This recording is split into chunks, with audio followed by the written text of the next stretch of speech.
Expert guidance academy Indian constitution and polity की class में हम लोग डिस्कस कर रहे थे मौलिक अधिकार, और अब आज हम उसमें देखेंगे मौलिक अधिकारों में ही स्वतंत्रता का अधिकार। तो मौलिक अधिकार संविधान के भाग 3 में है। इसमें हम लोग पढ़ रहे हैं स्वतंत्रता का अधिकार, जो आर्टिकल 19 से आर्टिकल 22 तक आपका एक्सप्लेन किया गया है। ठीक, अगर आप देखें यहाँ पर तो स्वतंत्रता का अधिकार जो दूसरा मौलिक अधिकार है, इसके पहले आपने पहला मौलिक अधिकार पढ़ रखा है समानता का अधिकार। ठीक, तो आइए सबसे पहले आर्टिकल 19 को डिस्कस करते हैं। क्या है अनुच्छेद 19 में? तो अनुच्छेद 19 की जो हेडिंग लिखी गई संविधान में लिखा गया अभिव्यक्ति व अन्य स्वतंत्रताएँ, है ना। ठीक, यानी अभिव्यक्ति व अन्य स्वतंत्रताओं को किस प्रकार की स्वतंत्रता यहाँ डिस्कस की गई। तो आप देखेंगे अनुच्छेद 19 के अंतर्गत कुल इसमें कुल 6 अनुच्छेद हैं। ठीक, इस एक अनुच्छेद के अंतर्गत कुल 6 अनुच्छेद हैं और इसमें अलग अलग तरीके के प्रावधान दिए गए हैं। पहले अनुच्छेद 19(1) की अगर हम बात करें, आर्टिकल 19(1), तो ये अपने आप में ही 6 भागों में बटा हुआ है। ठीक, और इसके बाद इनसे 6 भागों पर युक्त निर्बंधन लगाने के लिए, है ना, ठीक, अलग अलग अनुच्छेदों में प्रावधान किया गया है। तो आइए हम पहले बात करते हैं आर्टिकल 19(1)(a) पे। ठीक, 19(1)(a), ठीक, जो आर्टिकल 19 का ही भाग है। ठीक, 19 का पहले का ए, इसमें कहता है कि भाषण और अभिव्यक्ति की स्वतंत्रता की बात की गई है। मतलब राज्य किसी भी व्यक्ति के भाषण और अभिव्यक्ति की स्वतंत्रता को छीन नहीं सकता।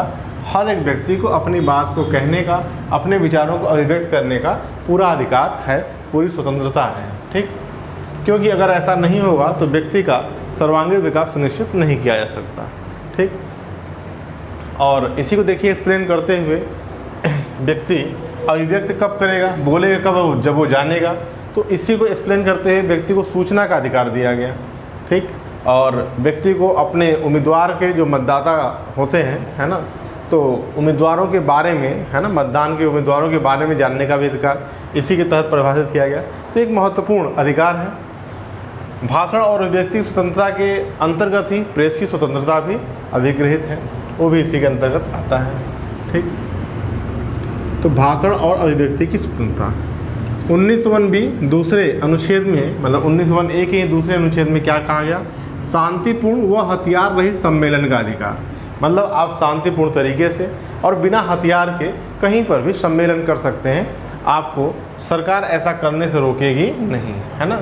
तो शांतिपूर्ण व हथियार रहित, हथियार सहित नहीं हो सकता। ठीक है, हथियार होते ही आपको फिर हटा देगी पुलिस, है ना। हथियार रहित सम्मेलन करने का आपको अधिकार है। संगम या सहकारी समिति, ये सब इसमें बाद में जोड़ा गया। ठीक, जब सहकारी समिति का कॉन्सेप्ट आया और एक प्रकार से एक अलग भाग ही संविधान में आया सहकारी समिति, तो आप देखिए तो सहकारी समिति का जो कॉन्सेप्ट था वो 97वें संविधान संशोधन से, है ना, जोड़ा गया। 97 में संविधान संशोधन से जोड़ा गया। ठीक, सहकारी समिति शब्द को। तो संगम या सहकारी समिति बनाने का अधिकार, मतलब आप किसी प्रकार से संगम बना सकते हैं, है ना, आपस में मिल करके किसी एक सरोकार के लिए, एक कॉमन सरोकार के लिए अगर निजी लोग मिलकर कोई काम करते हैं तो उसी को सहकारी समिति कहते हैं। जैसे अगर अमूल दूध की कंपनी को आप देखिए तो पूरी तरह से कोऑपरेटिव, है ना, सहकारी समिति कोऑपरेटिव कमेटी पर वो बेस्ड है।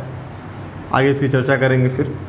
उसके बाद देखिए क्या है 19(1)(c) के बाद 19(1)(d), है ना, 19(1) का ही चौथा भाग कहता है कि भारत के राज्य क्षेत्र में आवास संचरण का अधिकार। यदि आप भारतीय नागरिक हैं तो भारत का जो राज्य क्षेत्र है, ठीक, जो इसकी टेरिटरी है, उसमें जो है क्या कर सकते हैं आप? आवास संचरण, मतलब बिना रोक टोक के आप कहीं पर भी आ जा सकते हैं, ऐसा अधिकार आपको मिला है।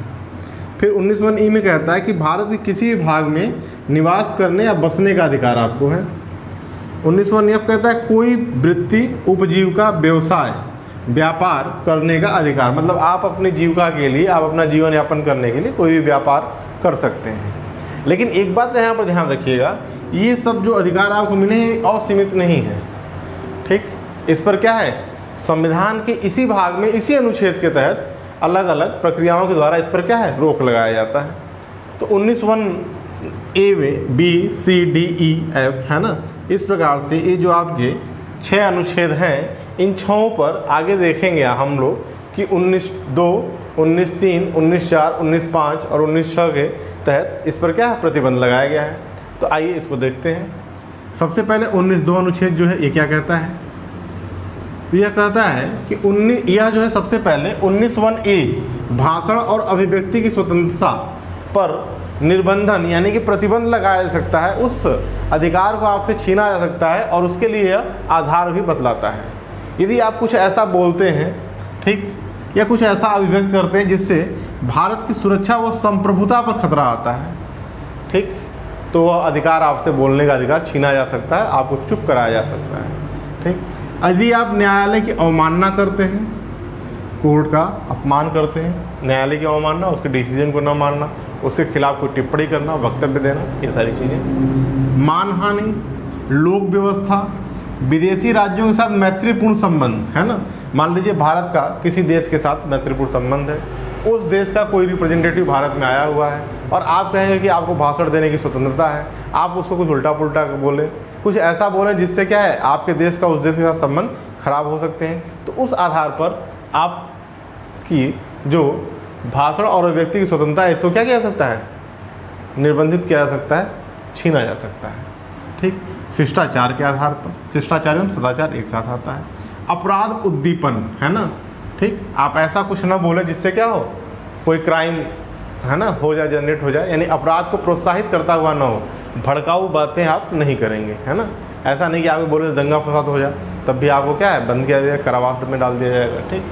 तो कुल मिलाकर के ये जितनी बातें यहाँ पर लिखी गई हैं इसके आधार पर अनुच्छेद 19(1)(a) पर प्रतिबंध लगाया जाता है और इस बात की व्याख्या आर्टिकल 19(2) में की गई है, ठीक, ये आपको समझना पड़ेगा। आगे देखते हैं अनुच्छेद 19(3), यह भी क्या है, प्रतिबंध लगाता है किस पर, 19(1)(b) पर, शांतिपूर्ण व हथियार रहित सम्मेलन का अधिकार, इसको भी रोका जा सकता है यदि आपका सम्मेलन क्या है भारत की संप्रभुता व अखंडता को प्रभावित करता है, उसके लिए चुनौती पैदा करता है, या फिर लोक व्यवस्था जो है उसको बिगाड़ता है, तो आप इस तरीके से भी, है ना, सम्मेलन नहीं बना सकते, नहीं कर सकते। फिर आगे देखेंगे 19(4), यह क्या करता है, तो ये 19(1)(c) पर प्रतिबंध लगाता है, संगम या सहकारी समिति। तो आप संगम बना सकते हैं लेकिन ऐसा नहीं है कि मतलब आप, है ना, कुछ सदाचार जैसे कि जो अच्छे आचरण हैं उनके आधार पर अब आप ऐसा कोई मतलब कम्युनिटी बनाए, कोई ऐसा समुदाय, ऐसा क्लब बनाए जो समाज की व्यवस्था को ही क्या कर रहा है, चुनौती दे रहा है, जो अच्छे आचरण है उनका क्या कर रहा है, विलोपन कर रहा है, उसको डोमिनेट कर रहा है, तो उस पर रोक लगाया जा सकता है। आपके जो मतलब संगम होगा, है ना, आपको मिलने जुलने से, और हालांकि आप कमेटी बना के लगे जुआ खेलने, नशा करने, ठीक, तो इन सब चीज़ों पर क्या है प्रतिबंध लगा देगी गवर्नमेंट, ऐसा अधिकार आपको नहीं मिला है। लोक व्यवस्था के लिए कोई चुनौती पैदा करते हैं, भारत की संप्रभुता एवं अखंडता, देखिए बहुत सारे आतंकवादी संगठन हैं जो क्या करते हैं भारत की संप्रभुता और अखंडता को हमेशा चुनौती देते हैं, बहुत सारे नक्सलवादी संगठन हैं, है ना, तो इस तरीके से ऐसे संगठन आप नहीं बना सकते, वो क्या है, प्रोहिबिटेड है, प्रतिबंधित है। आगे देखेंगे अनुच्छेद 19(5) के तहत यह जो है आर्टिकल 19(1)(d) एवं 19(1)(e) इन दोनों पर निर्बंधन लगाता है, किस आधार पर, साधारण जनता के हित में और एसटी यानी कि शेड्यूल्ड ट्राइब जो हैं, अनुसूचित जनजाति, इनके हितों के संरक्षण में, ठीक। तो देखिए जो एसटी आपके देश में है इनका अपना एक अलग कल्चर है, ये आइसोलेट समाज से अलग रहते हैं, ठीक। तो जो आपको अनुच्छेद 19(1)(d) और 19(1)(e) में क्या मिला, 1D में मिला आपको भारत के राज्य क्षेत्र में आवास संचरण का अधिकार, लेकिन यदि किसी ट्राइब्स जो अपने एक आइसोलेट कल्चर के साथ रहता है और उसमें आपके जाने से उसके कल्चर को क्या करता है, प्रभाव पड़ता है, तो आपको वहाँ जाने से रोका जा सकता है। बहुत सारे देखिए जैसे जनजातियाँ हैं अभी भी अंडमान निकोबार में, ठीक, जो क्या करते हैं, न्यूड रहते हैं, कपड़े नहीं पहनते हैं, और देखा गया बहुत सारी ऐसी घटनाएं घटित, लोग वहाँ पे घूमने के लिए जाते हैं, कुछ खाने पीने ऐसी चीज़ों का लालच दे करके उनको डांस करवाते हैं, उनका वीडियो शूट करते हैं, ठीक। तो इस आधार पर वहाँ पर जाना क्या है, प्रोहिबिटेड कर दिया गया कि ये उचित काम नहीं है उनके हित के लिए, ठीक, पहली बात। दूसरी बात, साधारण जनता के हित में भी अगर कहीं कुछ ऐसा है तो वहाँ पर भी आपको जाने से रोका जा सकता है, ठीक। कई बार आप देखेंगे कहीं पर कोई क्राइम हो जाता है तो बहुत सारे नेताओं को वहाँ जाने से सरकार प्रतिबंधित कर देती है, इसी आधार पर कि वह साधारण जनता के हित में नहीं है। आप जाएंगे कुछ ऐसा बोलेंगे जिससे क्या है, व्यवस्था बिगड़ सकती है, कोई बलवा हो सकता है, दंगा हो सकता है, ठीक। तो इस आधार पर भी रोका जाता है। तो ये आप समझिएगा, है ना, क्योंकि ये सब चीज़ें बार बार आती हैं। वो कहते हैं हमारा अधिकार है, सरकार हमारे अधिकारों का हनन कर रही है, मूल अधिकारों का हनन कर रही है। तो सरकार मूल अधिकारों का हनन नहीं करती है, सरकार के पास क्या है, एक संविधान उसे अधिकार दे रखा है। आगे देखते हैं 19(6), यह 19(1)(f) पर, ठीक है। अच्छा, एक चीज़ और, यहाँ आवास संचरण साथ साथ निवास करने और बसने का भी अधिकार आपको हर एक जगह नहीं है, ठीक। बहुत सारे देखिए राज्य हैं जहाँ पर क्या है, अलग अलग अनुसूचित जातियों की डिस्ट्रिक्ट है, शेड्यूल 6, शेड्यूल 5 में। तो उन राज्यों में आप ऐसे नहीं बस सकते, ठीक। वहाँ पे भी ट्राइब्स के ही, है ना, कल्चर को संरक्षित करने के लिए ऐसी व्यवस्था की गई है। आगे आइए देखते हैं 19(1)(f), कोई वृत्ति, उपजीविका, व्यवसाय या व्यापार करने का अधिकार। आपको अपनी जीविका चलाने के लिए, अपने जीविकोपार्जन करने के लिए, ठीक है, पैसा कमाने का अधिकार है, लेकिन इस पर भी युक्त निर्बंधन है। अब आप ऐसा नहीं तस्करी लगे करने, उन चीज़ों को लगे बेचने जिसको सरकार ने प्रतिबंधित कर रखा है, गांजा लगे बेचने, है ना, ऐसे मादक द्रव्यों का, ठीक, या महिलाओं और बच्चों का लगे व्यापार करने, ऐसा कुछ नहीं कर सकते आप, ठीक है। जो भी चीज़ें लीगलाइज्ड होंगी केवल उन्हीं का व्यापार आप कर सकते हैं, तो इस पर भी प्रतिबंध लगाया जाता है। कहने का मतलब ये है कि स्वतंत्रता का अधिकार असीमित नहीं है, ठीक, यह क्या है, एक सीमाओं में बंधा हुआ है और सरकार इसको प्रतिबंधित भी करती है, ठीक। इस प्रकार से आर्टिकल 19 था, इसको आप एक बार नोट कर लें, फिर हम लोग अनुच्छेद 20 की चर्चा करेंगे। आइए आगे देखते हैं आर्टिकल 20, अपराधों के लिए दोष सिद्धि के संबंध में संरक्षण, है ना। तो इसके तहत आप देखेंगे यहाँ पर 3 अनुच्छेद हैं, 21, 22 और 23, है ना। 21 में कहा गया, लिखा गया है कि भूतलक्षी दांडिक विधियों से संरक्षण। कहने का मतलब ये है कि यदि मान लीजिए कोई व्यक्ति अपराध करता है और जिस दिन अपराध घटित हुआ है, जिस दिन अपराध घटित हुआ है, अगर उस तिथि तक, है ना, उस जिस दिन अपराध घटित हुआ है, अगर उस तिथि तक ऐसा कोई कानून नहीं है जो उसके कृत्य को अपराध घोषित कर सके, तो उसे कोई सज़ा नहीं दी जा सकती। सपोज दैट, जैसे मान लीजिए कि 20 जनवरी 2021 को किसी व्यक्ति ने किसी का पर्स चुरा लिया। अब ऐसा नहीं है, अगर इस दिन तक पर्स चुराने को अपराध नहीं माना जाता, तो ऐसा नहीं कि आप जो है 25 जनवरी 2021 को इसको अपराध घोषित करके, है ना, इस कृत्य को अपराध घोषित करके उसे सज़ा दे दीजिए, ठीक। हाँ, अगर आपने ऐसे कृत्य को अपराध घोषित कर दिया तो आगे जब भी ऐसा अपराध घटित होगा तब उसे सज़ा दी जाएगी, लेकिन इस समय क्या है, वो बच जाएगा। कहने का मतलब कि कोई भी जो दांडिक विधियां हैं वह भूतलक्षी प्रभाव से लागू नहीं हो सकती, वो पहले से लागू नहीं हो सकती। जब भी कोई भी दंडिक विधि बनेगी वो उसी डेट से लागू होगी, यानी उसके बाद होने वाला कोई कृत्य अगर अपराध श्रेणी में आएगा तो उसे सज़ा दी जाएगी, पहले ही नहीं, है ना, ठीक। ये 20(1) के तहत, अनुच्छेद 20(1) के तहत जो है व्यक्ति को राज्य के खिलाफ संरक्षण प्रदान किया गया है। 20(2) कहता है दोहरे दंड से संरक्षण। एक व्यक्ति को एक ही अपराध के लिए 2 बार सज़ा नहीं दी जा सकती, राज्य उसे 2 बार दंडित नहीं किया जा सकता, ठीक। हाँ, उसे प्रशासनिक और विभागीय दंड दिए जा सकते हैं, लेकिन न्यायिक दंड एक ही बार दिया जाएगा, है ना। एक ही मतलब अपराध के लिए 2 बार सज़ा नहीं दिया जा सकता, इसी को कहा जाता है दोहरे दंड से संरक्षण। फिर आर्टिकल 20 का जो 3rd है, उसमें अपने विरुद्ध गवाही देने से संरक्षण। यदि कोई व्यक्ति कोई अपराध करता है तो उसे ज़बरदस्ती अपने ही विरुद्ध, पहले तो उसे अभियुक्त नहीं बनाया जा सकता, उसी व्यक्ति को अभियुक्त नहीं बनाया जा सकता, विचारणीय में उसे सम्मिलित नहीं किया जा सकता, और तीसरा, उसे अपने ही विरुद्ध गवाही देने के लिए बाध्य नहीं किया जा सकता, ठीक, कि तुम स्वीकार करो कि तुमने ऐसा जुर्म किया इस टाइप में, है ना, तो आप बाध्य नहीं कर सकते, ठीक। तो यह अपराधों के लिए दोष सिद्धि के संबंध में क्या है, संरक्षण दिया गया आर्टिकल 20 में। छोटा सा है लेकिन इम्पॉर्टेंट है, इसको जानना आपके लिए जरूरी है। इसके बाद आता है महत्वपूर्ण अनुच्छेद, अनुच्छेद 21, प्राण एवं दैहिक स्वतंत्रता, है ना, ठीक, बहुत ही इंपॉर्टेंट आर्टिकल है।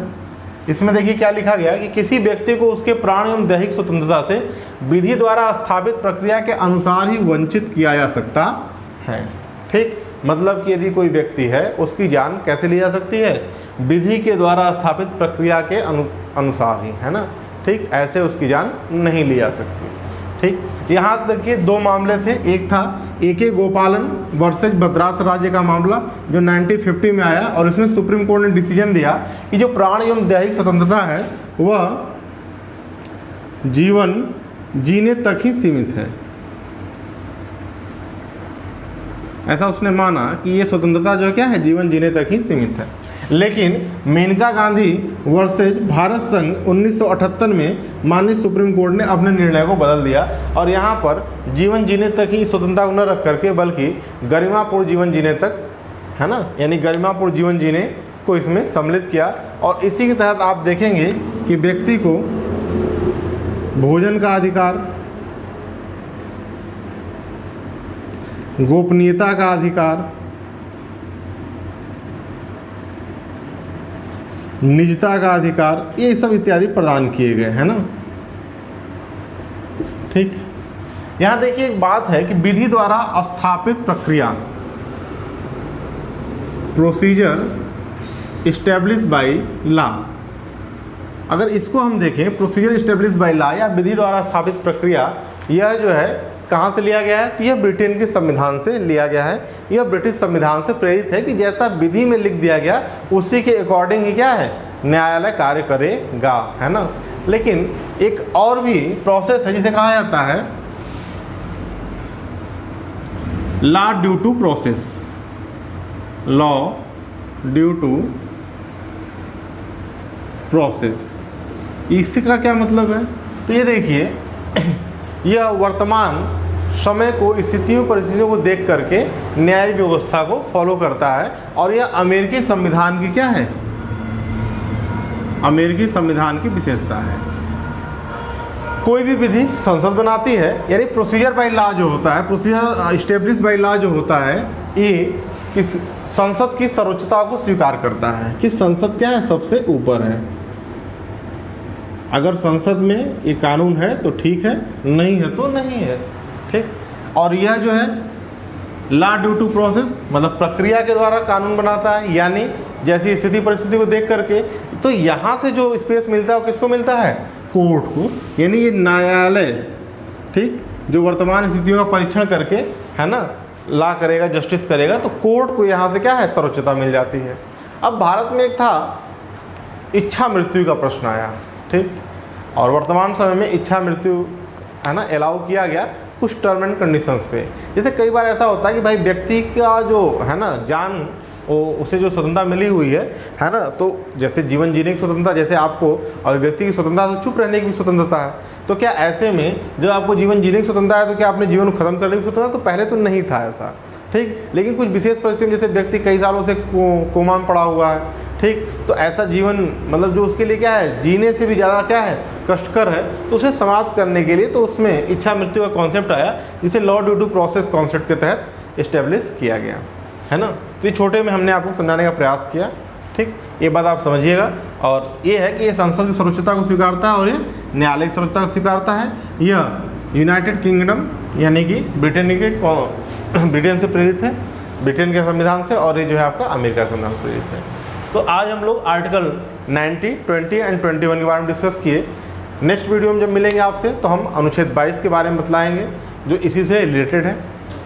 चैनल में बने रहिए, रेगुलर स्टडी करते रहिए, नोट्स बनाइए, चैनल को सब्सक्राइब कीजिए, अपने दोस्तों में शेयर कीजिए और रेगुलर पढ़ाई करते रहिए। Thank you.